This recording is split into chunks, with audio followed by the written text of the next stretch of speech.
कोल्हापूरमध्ये शिवसेना उद्धव बाळासाहेब ठाकरे पक्षानं आंदोलन केले। कर्नाटक सरकारकडून सीमा भागात मराठी भाषिकांवर होणाऱ्या दडपशाहीचा शिवसेना उद्धव बाळासाहेब ठाकरे पक्षानं निषेध नोंदवलाय। मराठी भाषिकांच्या बेळगावमध्ये मेळाव्यामध्ये कर्नाटक सरकारनं परवानगी दिलेली नव्हती आणि त्यामुळे याच्या निषेधार्थ कोल्हापूरच्या मध्यवर्ती बस स्थानक परिसरामध्ये कार्यकर्त्यांनी निदर्शनं केली आहेत। त्याचबरोबर कार्यकर्त्यांनी कर्नाटकच्या बसेस सुद्धा रोखल्यात। दरम्यान बेळगावमध्ये वॅक्सिन डेपोमध्ये महाराष्ट्र एकीकरण समितीचे ज्येष्ठ नेते मालोजी अष्टेकर यांनी कानडी पोलिसांनी त्यांना अटक केली आहे।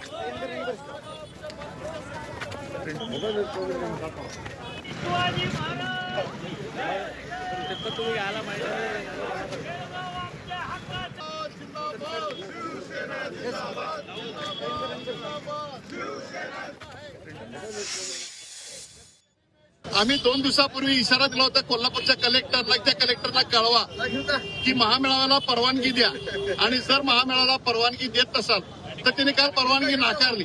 पण त्याच परवानगीमध्ये आम्ही जर बघितलं तर आज या ठिकाणी आम्ही गनिमी गाव्यांना का असना पण आज एसट्या बंद केल्यात आणि जोपर्यंत मराठी माणसाची माफी मागत नाही तोपर्यंत हे आंदोलन सुरू राहणार।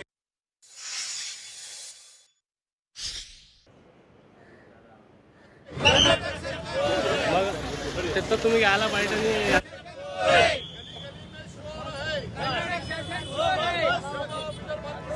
बेळगाव ही नेहमीच कर्नाटक सरकार ही सीमावर्तीय भागांमध्ये अशा पद्धतीची दडपशाहीची भूमिका घेत असते।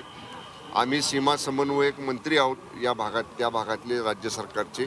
वेळोवेळी आम्ही आमची त्या बाबतीतली नाराजी किंवा आमच्या राज्य सरकारच्या विशेषतः मराठी बांधवांच्या संदर्भातल्या तीव्र भावना आम्ही त्यांच्या सरकारला कळवत असतो, पण वेळोवेळी त्यांना सांगून देखील त्याच्यामध्ये फरक त्यांचा पडत नाही।